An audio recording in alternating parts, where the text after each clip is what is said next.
Hello जी, राम राम जी सारे ने मेरे एक और नए व्लॉग में आप सबका स्वागत है। चैनल पर नए हो तो चैनल कर लो सब्सक्राइब, लाइक शेयर कर दो। मैंने ये देखो अड़े ये पिलिया काट दी थी। आज वही अष्टमी है ना, उसकी कहानी सुनानी थी। हम आड़े चाची का चले गए थे। चाची और ने सब कुछ तैयार कर रखा था जब ते हम गए थे। आड़े फिर हम सुनने लगे थे कहानी या जागरी कहानी सुनाते हमारा कहानी सुनाएंगे। और फिर देखो आगे व्लॉग में क्या होगा। व्लॉग ने पूरा एंड तक देखा करो, स्किप मत करा करो। पूरा व्लॉग ने देखो और कमेंट करा करो कैसा के व्लॉग लग गए हैं। कहानी सुनने में हम लेट हो गए थे, 2-2:30 का टाइम हो गया था। काम खत्म है और मेरी तबीयत हो रही थी कल खराब, तो जाने सारा काम करा था। चाची पहले काम कर लिया था, इतने मारा रह रहा था। फिर यानी देखो हम कहानी सुनाने लग गए। गेहूँ ले लिए थे सारी ने अजी जी कहानी सुनाने लगी थी हमने।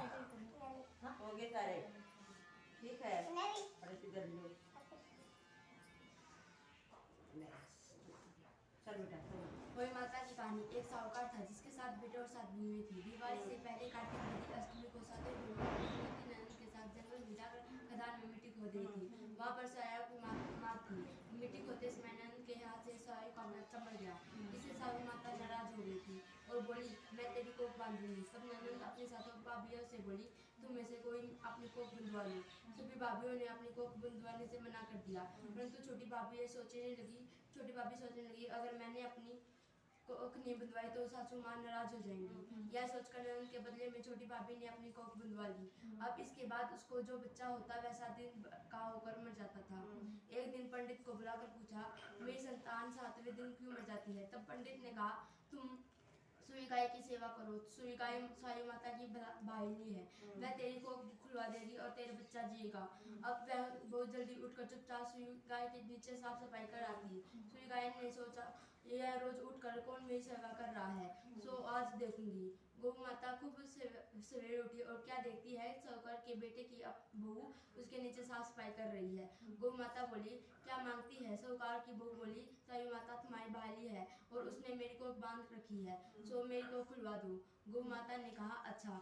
अब तो गौ माता समुद्र पार साहूकार की बहू को अपनी बाली के पास लेकर चली। रास्ते में कड़ी धूप थी, सो वह दोनों एक पेड़ के नीचे बैठ गई। थोड़ी देर में एक सांप आया और उस पेड़ पर खरगोशनी का एक ही बच्चा था। सांप को उसको डसने वाला था। तब साहूकार की बहू ने सांप को मारकर डाल के नीचे दबा दिया और बच्चे को बचा लिया। और थोड़ी देर में गरुड़पंखी आई तो वह खून देखकर साहूकार की बहू को मारने लगी। वह साहूकार की बहू बोली, मैंने तेरे बच्चे को नहीं मारा, बल्कि सांप तेरे बच्चे को करीब से आया था और मैंने तो उसे तेरे बच्चे की रक्षा की है। यह सुनकर गरुड़पंखी बोली, मांग, तू क्या मांगती है? वह बोली, 7 समुद्र पास साई माता रहती है और हमें तू उसके पास पहुंचा दी।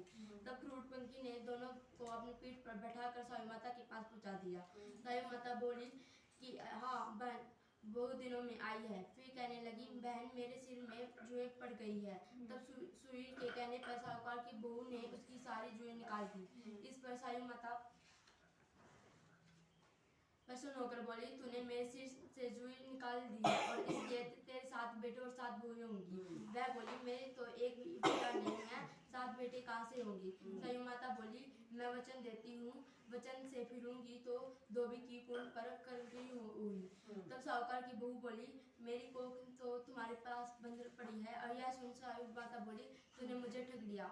जा, तेरे घर पर तुझे 7 बहुएं मिलेंगी। तू जाकर उद्मन करियो, 7 आहुति मनाकर 7 कढ़ाई करियो। वह लौट कर घर आई तो वह उसने देखा कि 7 बेटे और 7 बहुएं बैठी हैं और वह खुश हुई। उसने 7 आहुति मनाई और 7 उद्मन किए और 7 कढ़ाई करी। शाम के समय जेठानियां अपने आपस में कहने लगी कि जल्दी जल्दी दो पूजा कर लो, कई छोटी बच्चों को याद करके न रोने लगी।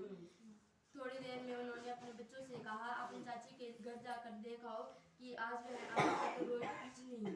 बच्चों ने आकर कहा, चाची तो कुछ मांड रही है और खूब उज्जवल हो रहा है। सुनते ही जेठानियां दौड़ी दौड़ी वहां आई और आकर कहने लगी कि तूने को कैसे खुलाई? वह बोली, तुमने तो को बंधवाई नहीं थी तो है। ये सारी माता, जिस प्रकार उस साहूकार की बहू की कोख खुली, उसी प्रकार हमारी भी कोख खुली है। एक कटोरी में गेहूं के दाने लेकर कहानी सुने, और इस दिन मिट्टी में हाथ नहीं डालना चाहिए।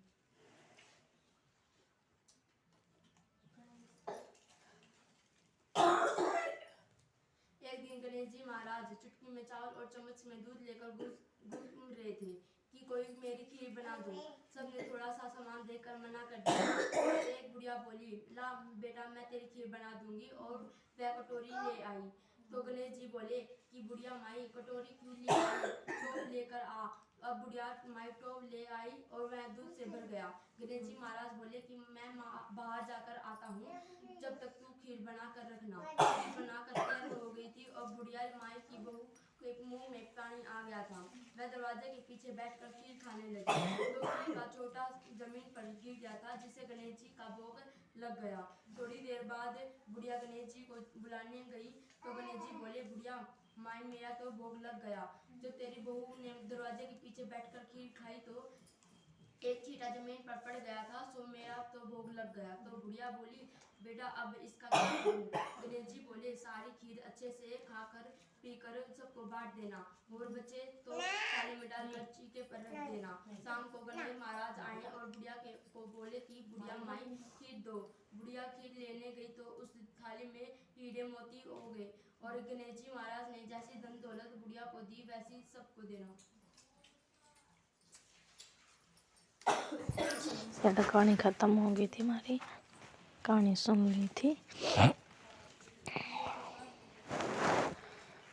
ये बमाड़े जान लग सारे अपने अपने लोटे ठाकर ने सूरज ने पानी देखा, गेहूं ने पल्ल्या का बांधन लाग रहे थे, जो कि शाम में से आ गए। जब चांद तारा तो पानी देवे आड़े पहुंचे पानी देने जावा सारे जने।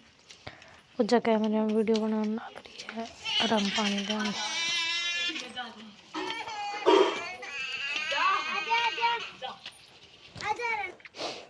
एक एक करके सारे देखो ये पानी देंगे सूरज ना।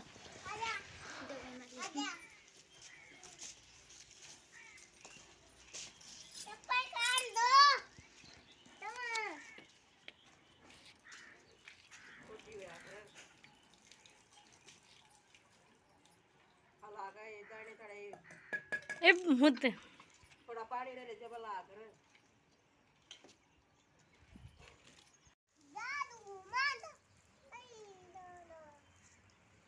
नीचे के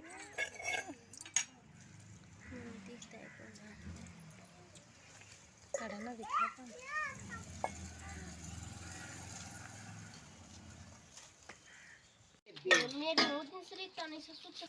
मन तेने भालो चाय कर ले मारने तमने बड़ा पुड़िया काट दे नवला समाज चल दे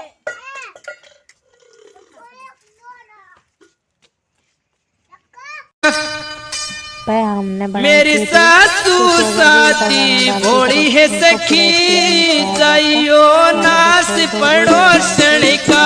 मेरी सासू साथी भोली है सखी मड़कण आली लाते सूट मेरा डिस्को का सिलवा तेरा चुन्नी लाते टाटे पर की कहेंगे लोग फलाने की बहु बड़ी पटाखे।